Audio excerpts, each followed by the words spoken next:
S'acosta l'estiu i una de les opcions més buscades per disfrutar de les vacances és un apartament turístic com este. Cuina, lavabo, habitació i sobretot una terrassa en vistes al castell i en primera línia de platja.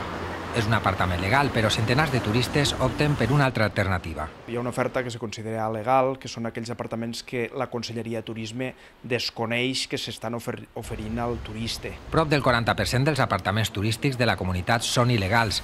Només a la província de Castelló es calcula que hi ha 40.000. Por internet y meterme a alquilar un apartamento sin garantía y dar una señalante y todas esas cosas no me termino de fiar.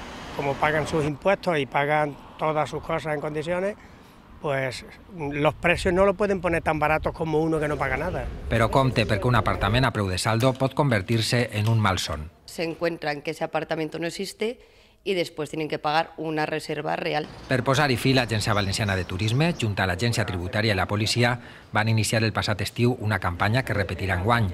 Es van registrar apartaments a peu de carrer i per internet. Els resultats han sigut positius, però el sector demana que no s'abaixi la guàrdia. Creemos que todo el mundo por fin se ha concienciado de la necesidad de este cambio y ha hecho falta también que actúe en la legislación realmente para que al final pues, todo el mundo haya empezado a dar esos primeros pasos. El Consell ha posat enguany el cèrcol en els portals online. Els obrirà un expedient sancionador si no retiren les ofertes d'allotjament pirates. A més, ha creat una mesa d'intrusisme per definir noves accions.